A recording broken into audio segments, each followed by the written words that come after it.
अगला टॉपिक है आपका जो लास्ट है, छोटा सा बिल्कुल टॉपिक है, रन टाइम इन्वायरमेंट। हालांकि इसमें तुम मैक्सिमम चीज़ें जो है वो जानते हो। रन टाइम इन्वायरमेंट, ठीक है, रन टाइम इन्वायरमेंट। इन्वायरमेंट की स्पेलिंग सही लिखिए, दोबारा लिख देता हूँ।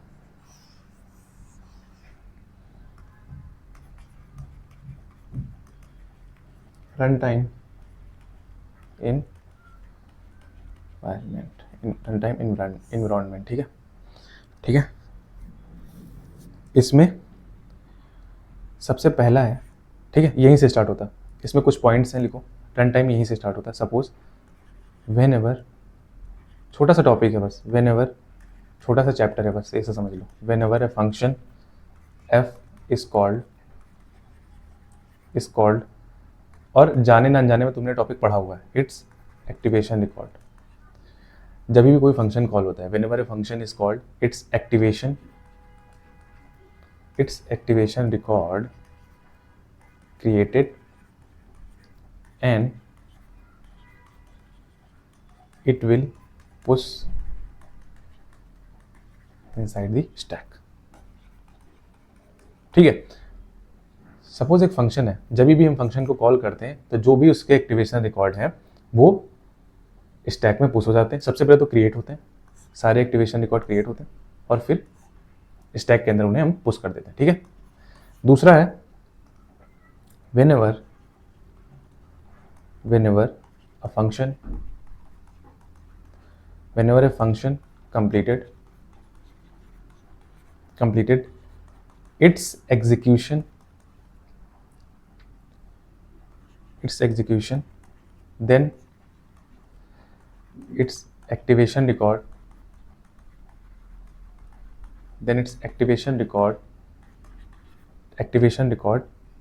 popped out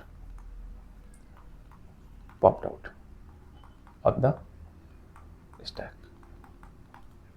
मतलब जब भी कोई फंक्शन जो है, जब भी हम किसी फंक्शन को कॉल करते हैं तो सबसे पहले उसके एक्टिवेशन रिकॉर्ड क्रिएट होते हैं, बोल सकते हो एक्टिवेशन रिकॉर्ड क्रिएट होते हैं, बोल सकते हो जो भी एक्टिवेशन रिकॉर्ड है, अभी बताऊंगा क्या क्या होते हैं, ठीक है।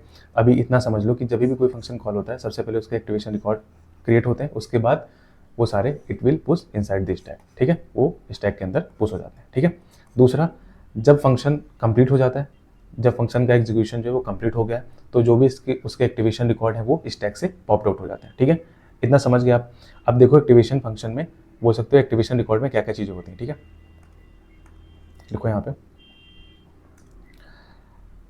F equals to ABC function बोलते हैं यहाँ पे, ठीक है। एफ फंक्शन के एक्टिवेशन रिकॉर्ड, ठीक है। एक्टिवेशन रिकॉर्ड मतलब एक्टिवेशन रिकॉर्ड में क्या क्या होता है। एक्टिवेशन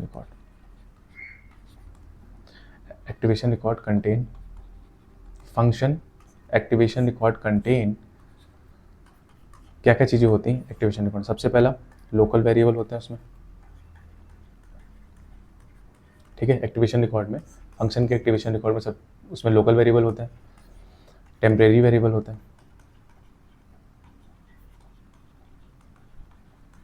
ठीक है। मशीन स्टेटस होता है, ठीक है। कंट्रोल लिंक, ठीक है। छठा है एक्सेस लिंक, ठीक है। सातवां उसमें एक्चुअल पैरामीटर, ठीक है। ये सारे एक्टिवेशन रिकॉर्ड है फंक्शन के, ठीक है। एक्चुअल पैरामीटर्स हो गया और return values,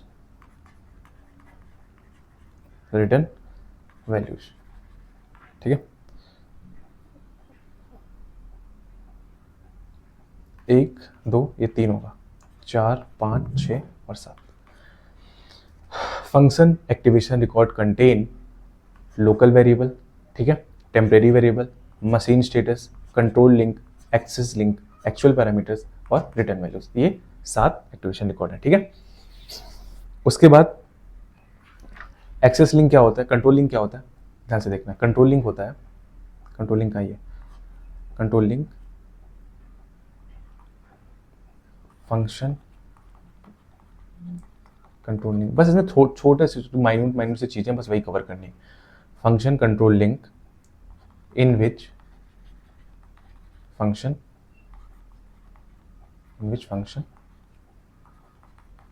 f is called।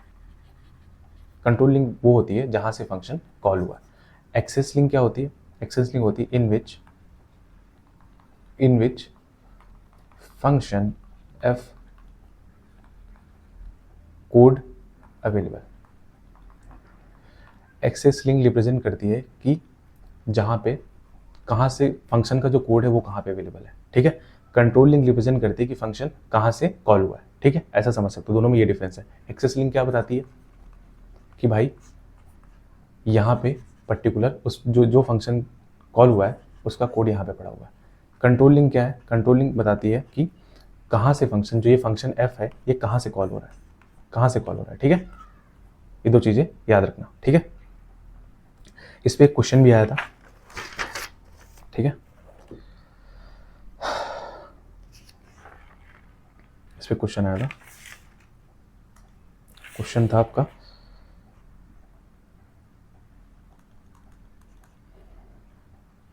Consider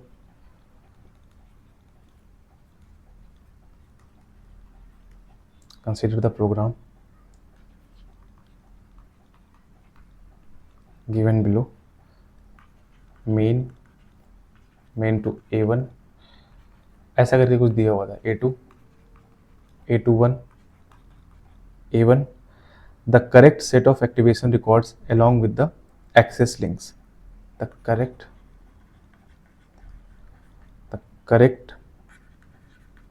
set of activation records along with their access links, ठीक है। हमें उसमें एक्सेस लिंक बताने की, कौन सा फंक्शन, ठीक है, कहाँ से कॉल हुआ, मतलब कंट्रोल लिंक बतानी, और एक्सेस लिंक मतलब उसका कोड कहाँ पे अवेलेबल है, ठीक है। तो कोड कुछ इस प्रकार लिखा हुआ था, पुराने ज़माने का कोड था, पहले ऐसे ही कोड लिखा जाया करता था, पहले ऐसे ही कोडिंग हुआ करती थी, ठीक है। ठीक है, जैसे कि ये लिखा हुआ प्रोग्राम, पहले ऐसे ही कोडिंग हुआ करती थी, प्रोग्राम मेन, ठीक है, ऐसे वेरिएबल को ऐसे रिप्रेजेंट करते थे। फिर प्रोसीजर मतलब फंक्शन, प्रोसीजर a1 मतलब ये फंक्शन है, ठीक है, a1 इसके अंदर वेरिएबल, फिर कॉल a2 मतलब फंक्शन a1 के अंदर a2 को कॉल किया गया, ठीक है। और फिर यहाँ पे एंड ऑफ a1 मतलब यहाँ से शुरू हुआ और यहाँ पे ख़त्म हो गया a1, ठीक है। फिर क्या है? प्रोसीजर a2, ठीक है, यहाँ से a2 स्टार्ट हो गया, ठीक है। वेरिएबल यहाँ पे होंगे, ठीक है। पहले ज़माने में ऐसी कोडिंग होती होगी, ठीक है, तो उसी टाइम का ये कोड है प्रोसीजर। फिर a2 के अंदर प्रोसीजर a21 ये फंक्शन है, ठीक है। इसके अंदर इसकी जो डेफिनेशन है वेर, और a21 के अंदर ही हमारा कॉल a1 मतलब a1 कॉल हुआ है, ठीक है। और एंड ऑफ a21 यहाँ पे शुरू हुआ a21 और यहाँ पे एंड हो गया, ठीक है, a21 हो गया। उसके बाद फिर कॉल a2 के अंदर ये कॉल हो रहा है, a2 के अंदर कॉल a21, ठीक है। और फिर एंड ऑफ a2, ठीक है, a2 यहाँ से स्टार्ट हुआ था और यहाँ पे आके ये ख़त्म हो गया, ठीक है, a21। और फिर क्या था, a21 था क्या, एंड ऑफ a2 यहाँ पे ये ख़त्म हो गया, एंड ऑफ a2। और फिर कॉल, फिर हमने मेन के अंदर, ये मेन है, पूरा मेन है, यहाँ स्टार्टिंग से लेकर लास्ट तक पूरा मेन के अंदर है, ठीक है। और फिर हमने यहाँ पे उसके बाद मेन के अंदर ही दोबारा से मैंने a1 को कॉल किया और फिर एंड ऑफ मेन, ठीक है। एंड ऑफ मेन मतलब यहाँ से मेन शुरू हुआ ये और यहाँ पे मेन एंड हुआ, ठीक है। प्रोसीजर का मतलब है फंक्शन, ठीक है। एंड का मतलब यहाँ पे, ये प्रोसीजर का मतलब है फंक्शन, यहाँ से a1 स्टार्ट हुआ, ठीक है। ये कॉल a2 मतलब a1 के अंदर हमने a2 को कॉल किया। एंड ऑफ a1 मतलब यहाँ से a1 स्टार्ट हुआ था फंक्शन और यहाँ पे एंड हो गया। और ये सब एक ही कोड है सीरियल से, ठीक है, स्पेस नहीं था, इस वजह से अलग अलग बनाया है। ये पूरा यहाँ से लेके पूरा एक ऐसे लाइन में से पूरा सेम कोड है, ठीक है। मेन के अंदर ये सारे फंक्शन है, ठीक है, मेन के अंदर ये सारे फंक्शन है। A1 A2, ठीक है, और A2 के अंदर आपका A21 फंक्शन है। ये देखो A2 यहाँ से, A2 फंक्शन यहाँ से स्टार्ट हुआ और ये यहाँ जाके यहाँ एंड हुआ, ठीक है। तो A2 के अंदर आपका प्रोसीजर A2, इसके अंदर आपका A21 फंक्शन है, ठीक है। A21 यहाँ से स्टार्ट हुआ ये और यहाँ पे एंड हुआ, और A2 के अंदर ही हमने A21 को कॉल किया, ठीक है। और फिर यहाँ से A2 खत्म हो गया और ये कॉल A1 जो फंक्शन है ये मेन के अंदर है, ठीक है, और यहाँ पे मेन को हमने एंड कर दिया। तो इसमें एक्सेस लिंक दिखाना है। मैंने आपको एक्सेस लिंक का मतलब क्या बताया था कि एक्सेस लिंक का मतलब है इन विच फंक्शन, मतलब कहाँ पे उस पर्टिकुलर फंक्शन की डेफिनेशन अवेलेबल है, ठीक है, ऐसा समझो। तो इसमें इसका अगर फिगर बनाया जाए तो देखो मेन जो है आपका मेन के अंदर तो सारे ही हैं, ठीक है। मेन बना लो, यहाँ पे A1 बना लो, यहाँ पे A2 बना लो, A21 बना लो, यहाँ पे A2 बना लो, यहाँ पे और यहाँ पे बना लो A21, यहाँ पे A1। ये सब कॉलिंग हुई है, ठीक है।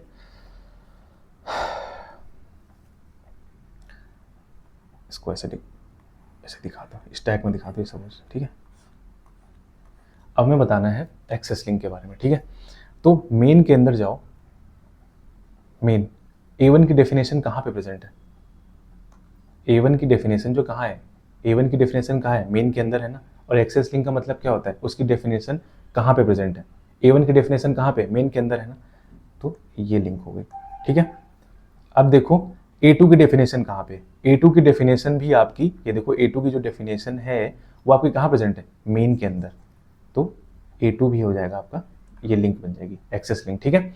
अब A2N की डेफिनेशन कहाँ पसंद है, कहाँ पे प्रेजेंट है?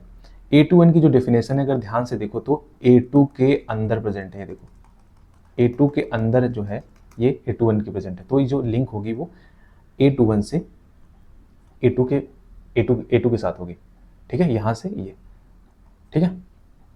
तो ये हो गई आपकी एक्सेस लिंक। अब A1 कहाँ पे?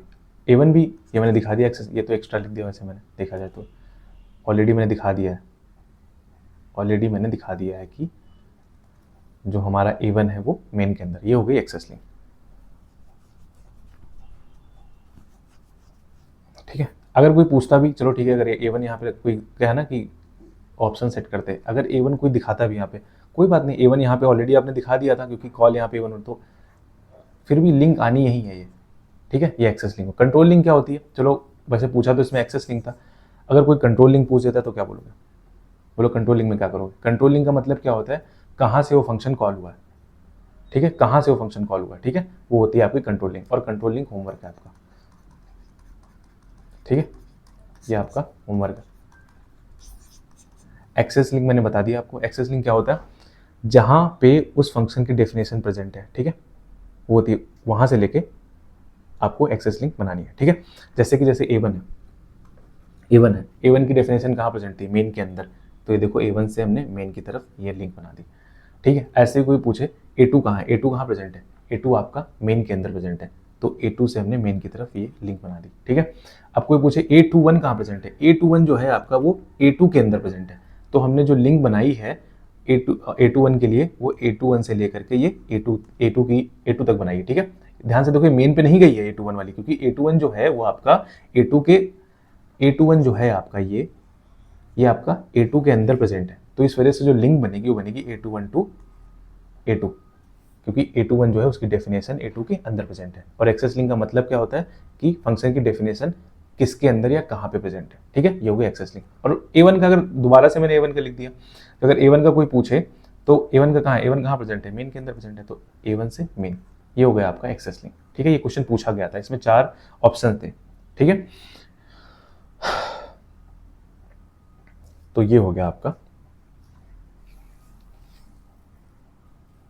ये हो गया आपका क्वेश्चन, ठीक है। एक चीज इसमें और है, एक मिनट,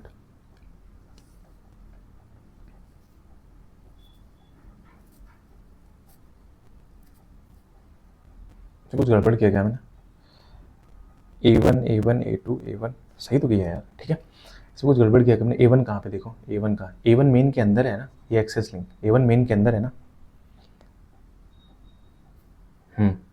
A1 मेन के अंदर है, ठीक है, मेन के अंदर है। A1 कहीं कॉल हुआ क्या? हमें एक्सेस लिंक में हमें डेफिनेशन देखनी होती, एक्सेस लिंक में हमें डेफिनेशन देखनी होती, in which function code is available, code is available, ठीक है। तो A1 का कोड मेन के अंदर है, ठीक है, A2 का कोड मेन के अंदर है, A21 का जो कोड है वो आपका A2 के अंदर है, तो वो हो गई आपकी एक्सेस लिंक, ठीक है, सही किया। कंट्रोल लिंक क्या होती है, जहाँ से फंक्शन कॉल हुआ है, ठीक है, ये चीज़ याद रखना।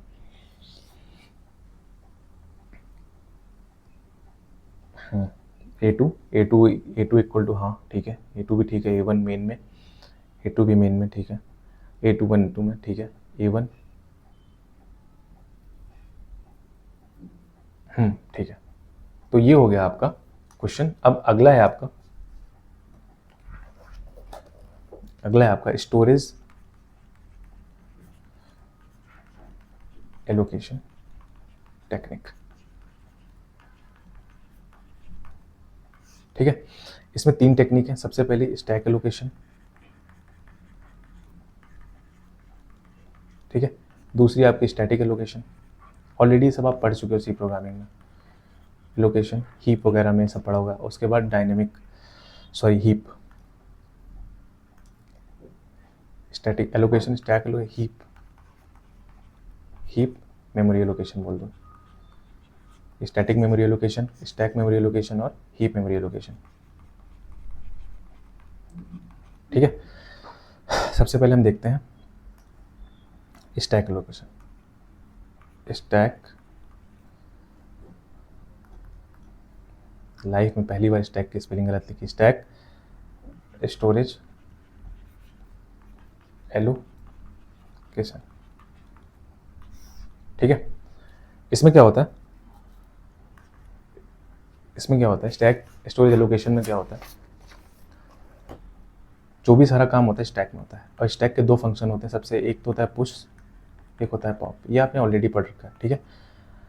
इसमें जो मेन जो इसका एडवांटेज है वो है कि ये रिकर्सन को सपोर्ट करता है, ठीक है, recursion supported, major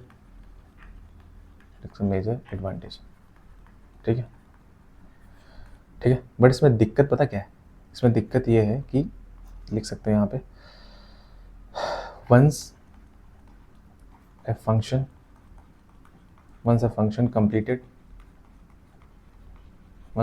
completed its execution, then it will pop out from the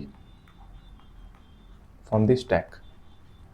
क्या होता है, एक बार इसमें क्या होता है, सपोज एक बार फंक्शन का एग्जीक्यूशन कंप्लीट हो गया तो फंक्शन स्टैक से पॉप आउट हो जाएगा, ठीक है। प्रॉब्लम ये है कि अगर आपको दोबारा से वही फंक्शन का काम लग गया तो आपको वो फंक्शन फिर से उसकी एग्जीक्यूशन शुरू से करनी पड़ेगी, मतलब दोबारा से प्रोसेस रिपीट करना पड़ेगा और उस फंक्शन को दोबारा से आपको कंप्यूट करना पड़ेगा, ठीक है। Then that means we have to recompute if it is need in future। अगर हमें भविष्य में दोबारा ज़रूरत पड़ी उसकी, अगर सपोज एक फंक्शन है, सपोज ये स्टैक है, ठीक है, ये इसमें फंक्शन F1 है, ये F2 है, ये F3 है, ठीक है, फंक्शन ये F4 है, ये F5 है, ठीक है। फंक्शन का एग्जीक्यूशन कंप्लीट हो, आपने पॉप आउट कर दिया, पॉप आउट हो गए फंक्शन सारे पॉप, फिर दोबारा से अगर आपको F2 की ज़रूरत पड़ी तो इस फंक्शन को, क्योंकि आपने इसको तो पॉप आउट कर दिया स्टैक से, तो दोबारा आपको रिकम्प्यूट करना पड़ेगा, वो इसको दोबारा कंप्यूट करना पड़ेगा इसे, ठीक है। तो ये इसका ड्रॉबैक है, ठीक है। और स्टैक रिकर्सन क्या होता है पता है आपको, फैक्टोरियल का एग्जाम्पल ले लो, फैक्टोरियल, ठीक है। फैक्टोरियल हो गया आपका, रिकर्सन से आप फिबोनाची बहुत फेमस है, फिबोनाची है ना, ये सब फेमस एग्जाम्पल है। और खासकर जब डीपी में पहुंचोगे तो वहाँ पे तो रिकर्सन है।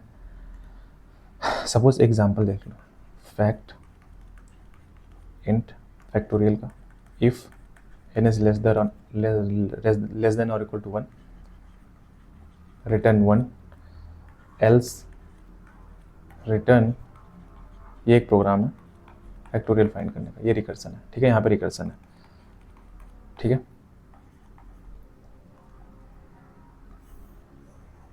ठीक है, ये रिकर्सन है, यहाँ पे फैक्टोरियल फाइंड करना है, ठीक है, ठीक है।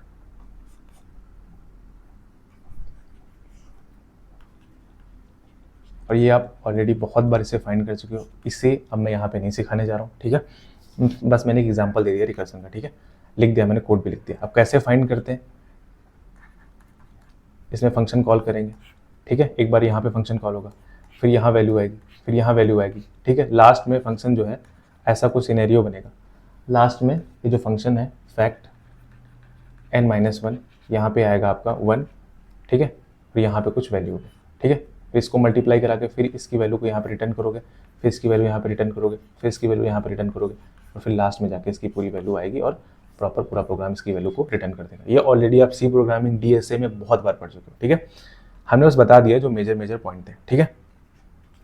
और एक चीज़ और याद रखनी, जैसे ये मेमोरी है आपकी, ये पूरी मेमोरी है आपकी, ठीक है। इसमें यहाँ पे आपका कोड सेगमेंट होता है, ये सब पढ़ चुके हो आप। स्टैटिक, क्योंकि ये रिपीट हो रहा है, स्टैटिक होता है, ये कोड सेगमेंट होता है, ये स्टैटिक एरिया होता है जहाँ पे आपके ग्लोबल वेरिएबल होता है। बस हम फॉर्मेलिटी पर्पज से सारा कवर कर दे रहे हैं, ठीक है। यहाँ पे ग्लोबल वेरिएबल होते हैं, ये कोड सेगमेंट होता है यहाँ पे, और यहाँ पे होता है आपका स्टैक और हीप, ये आपका कम ज़्यादा होता रहता है, ठीक है, ये घटता बढ़ता रहता है, ठीक है। स्टैक यहाँ पे फंक्शन होता है, जब फंक्शन कॉल करते हो, फंक्शन कॉल, तो ये पुश हो जाते हैं स्टैक, सॉरी यहाँ पे नहीं, स्टैक में, यहाँ पे जब फंक्शन आप कॉल करते हो, कोई फंक्शन कॉल करते हो तो स्टैक में पुश होता है, ठीक है। और स्टैटिक मेमोरी हुई है, यहाँ पे ग्लोबल वेरिएबल वगैरह सब ये सब प्रेजेंट होते हैं, ठीक है। ये आपका कोड सेगमेंट होता है, और आपका ये स्टैक और हीप का एरिया घटता बढ़ता रहता है, ठीक है। जैसे हीप में जैसे मेमोरी एलोकेशन करते हो आप मैलॉक, ठीक है, मेमोरी को डीलोकेट करते हो फ्री, ठीक है, न्यू, ठीक है, ये सब फंक्शन है, डिलीट, ठीक है, हीप मेमोरी में, ठीक है। अब आपका स्टैक हो गया, दूसरा है आपका, और स्टैक एक चीज़ ये भी है, स्टैक जो है डायनेमिक डेटा स्ट्रक्चर को सपोर्ट नहीं करते। यहाँ पे लिख लो प्रीवियस, यहाँ पे लिख लो जो स्टैक है, स्टैक एलोकेशन जो है, stack don't support dynamic data structure, ठीक है। स्टैक जो है आपका वो डायनेमिक डेटा स्ट्रक्चर सपोर्ट नहीं करता है, ठीक है, जैसे मैलॉक वगैरह,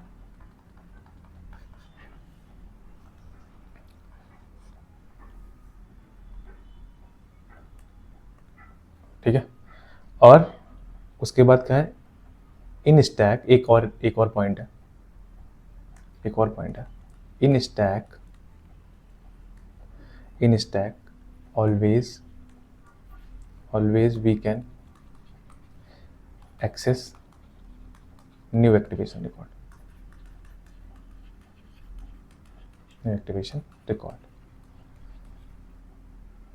लोकल वेरिएबल ओनली, ठीक है। Stack always access new activation record, जितनी बार फंक्शन आप कॉल करोगे स्टैक में पुश होगा, जैसे ही फंक्शन कॉल होगा उतनी बार नए एक्टिवेशन रिकॉर्ड क्रिएट होंगे, ठीक है। ये चीज़ समझ में आपको आनी चाहिए। अगला है आपका हीप मेमोरी एलोकेशन,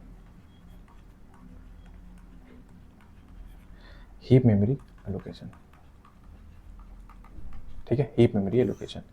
इसमें क्या होता है, एलोकेशन जो होता है आपका, एलोकेशन बोल सकते हैं, allocation and deallocation user convenience के हिसाब से होता है, जहाँ चाहो वहाँ करो। Allocation and deallocation can be done as per the user convenience, बोल सकते हैं user convenience, any time anywhere, ठीक है। दूसरा इसमें डायनेमिक जो डेटा स्ट्रक्चर है आपके, डायनेमिक डेटा स्ट्रक्चर, वो भी इसमें सपोर्ट करते हैं, ठीक है। डायनेमिक डेटा स्ट्रक्चर जो है आपके, वो भी इसमें डायनेमिक डेटा स्ट्रक्चर वो भी इसमें सपोर्ट करते हैं, ठीक है। तीसरा इसमें रिकर्सन भी सपोर्ट करता है,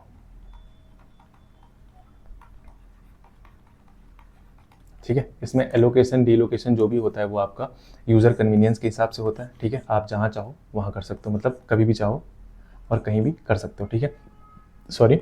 और जो डायनेमिक डेटा स्ट्रक्चर है वो भी इसमें सपोर्ट करते हैं हीप मेमोरी एलोकेशन में। ठीक है, दूसरा इसमें रिकर्सन भी सपोर्ट करता है। ठीक है, अगला है लास्ट। और स्टैक में क्या हो रहा था, स्टैक में जो है आपके डायनेमिक डेटा स्ट्रक्चर सपोर्ट नहीं करते हैं। ठीक है, और स्टैक में हम हमेशा न्यू एक्टिवेशन रिकॉर्ड एक्सेस करते हैं। ठीक है, और स्टैक में एक ये भी प्रॉब्लम है कि सपोज फंक्शन जो है, सपोज आप एक बार फंक्शन का एग्जीक्यूशन हो गया और उसको आपने पॉप आउट कर दिया, उसके बाद अगर दोबारा से आपको उस फंक्शन की नीड है ना, तो दोबारा से आपको उस फंक्शन को रिकम्प्यूट करना पड़ेगा। ये प्रॉब्लम है मेन आपकी स्टैक में। ठीक है, स्टैक एलोकेशन में। ठीक है, अगला है आपका स्टैटिक मेमोरी एलोकेशन। ठीक है, इसमें मेमोरी जो है आपकी वो बोल सकते हो एलोकेट होती है ओनली ऑन कंपाइल टाइम। ठीक है, मेमोरी ये सब पढ़ चुके हो आप, एलोकेट ओनली, बट कोई नया बच्चा हो, मेमोरी एलोकेट ओनली वंस, एक बार मेमोरी क्रिएट होगी वो भी कंपाइल टाइम पे। Memory allocated compile time, memory allocated on compile time. ठीक है, या बोल सकते हो अर्ली बाइंडिंग। अर्ली बाइंडिंग का मतलब मेमोरी जो है वो क्रिएट होगी कंपाइल टाइम पे और उसे हम चेंज नहीं कर सकते रन टाइम पे। या ऐसा नहीं बोल सकते हो कि ठीक है अभी हमने मेमोरी यहाँ पे एलोकेट कर दी है, उसके बाद जब हम रन करेंगे कंपाइल हो जाएगा, उससे जब रन करेंगे रन टाइम पे हम कुछ भी मेमोरी एलोकेट करते हैं, ऐसा नहीं होगा। एक मेमोरी सिर्फ एक बार एलोकेट होगी वो भी कंपाइल टाइम पे। ठीक है, रिकर्सन इसमें नहीं है, रिकर्सन नॉट सपोर्टेड। ठीक है, दूसरा है आपका dynamic data structure not supported. ठीक है, इसमें डायनेमिक डेटा स्ट्रक्चर जो है वो भी सपोर्ट नहीं करते हैं। ठीक है, लास्ट है इसमें इफ बाइंडिंग। ठीक है, बाइंडिंग मतलब वही allocation, binding done compile time. अगर कंपाइल टाइम पे आपने मेमोरी एक बार एलोकेट कर दिया, then its binding cannot change. Cannot change at run time. मतलब इस लाइन का मतलब ये है कि अगर आपने एक बार मेमोरी, या बोल सकते हो जो बाइंडिंग बोल रहे हो उसी चीज़ को, एक बार अगर आपने कंपाइल टाइम पे मेमोरी को एलोकेट कर दिया है तो आप उसे रन टाइम पे चेंज नहीं कर सकते। ठीक है, स्टैटिक मेमोरी एलोकेशन में क्या है, आपका जो मेमोरी है वो एक बार एलोकेट होती है, और कब एलोकेट होती है, कंपाइल टाइम पे। ठीक है, और जिसको बोल सकते हो अर्ली बाइंडिंग। ठीक है, अर्ली बाइंडिंग। और स्टैक वगैरह में बोल सकते हो लेट बाइंडिंग सपोर्ट करती है। ठीक है, मतलब उसमें हम रन टाइम पे चेंज कर सकते हैं। अब जैसे रिकर्सन है, इसमें रिकर्सन सपोर्ट नहीं करता। दूसरा डायनेमिक डेटा स्ट्रक्चर, वो भी इसमें सपोर्ट नहीं करते हैं। सबसे लास्ट है कि if binding done at compile time then its binding cannot change at run time. मतलब अगर कंपाइल टाइम पे एक बार आपने मेमोरी एलोकेट कर दी है तो आप उसे रन टाइम पे चेंज नहीं कर सकते। तो ये हो गया आपकी एलोकेशन टेक्निक। सबसे पहले आपकी स्टैक, दूसरी हीप, तीसरी स्टैटिक मेमोरी एलोकेशन। ठीक है, तो यहाँ से दोस्तों आपका जो कंपाइलर है वो कंप्लीट हो गया पूरा। ठीक है, कंपाइलर पूरा कंप्लीट हो गया। ठीक है, कोर्स को कंप्लीट करो। सारी चीज़ें मैंने इसमें कवर करी है। सबसे पहले लेक्सिकल एनालाइजर पूरा पढ़ाया आपको, फिर आपको मैंने सबसे पहले इंट्रो, ठीक है, लेक्सिकल एनालाइजर, फिर आपका पार्सर में बेसिक्स भी पढ़ाए मैंने सबसे पहले कि आपको टीओसी की ज़रूरत ना पड़े। ठीक है, और उसके बाद मैंने पढ़ाया आपको एसडीटी के बाद फिर पढ़ाया मैंने आपको इंटरमीडिएट कोड जनरेशन। ठीक है, इंटरमीडिएट के बाद पढ़ाया कोड ऑप्टिमाइजेशन, और लास्ट में पढ़ाया मैंने आपको रन टाइम। तो पूरा सिलेबस मैंने आपका कवर कर दिया है। ठीक है, तो दोस्तों अगर पूरा कोर्स आपको पसंद आए तो प्लीज़ वीडियो को लाइक करो। कुछ भी फीडबैक देना चाहते हो तो आप दे सकते हो कमेंट सेक्शन में, और इसके जो हैंड-रिटन नोट्स हैं वो आपको मिल जाएंगे। ठीक है, और जो ये कोर्स है, ठीक है, ये कोर्स आपका जो है गेट और जो भी इंजीनियरिंग के आपके कॉम्पिटिटिव एग्जाम्स होते हैं कॉम्पिटिटिव एग्ज़ाम्स, ठीक है, जैसे यूजीसी नेट भी है, यूजीसी नेट, जो भी आपके इंजीनियरिंग के कॉम्पिटिटिव एग्जाम्स होते हैं, बार्क हो गया, इसरो हो गया, डीआरडी हो गया, आपके सेमेस्टर एग्जाम्स, ठीक है, सेमेस्टर एग्जाम्स, उन सब के लिए कोर्स वैलिड है, ठीक है। तो पढ़ो अच्छे से, समझ में आए फीडबैक दो, ठीक है, और लाइक करो, ठीक है, लाइक करो और अपने जानने वालों को शेयर करो, ठीक है। धन्यवाद, मिलते हैं नए कोर्स में, ठीक है। अभी कई सारे कोर्सेज डालने हैं, बहुत सारे डिजिटल हो गया आपका, ऑपरेटिंग सिस्टम, सीओए, कई सारे कोर्सेज डालने हैं, तो वो कोर्सेज भी जल्दी आने वाले हैं। धन्यवाद।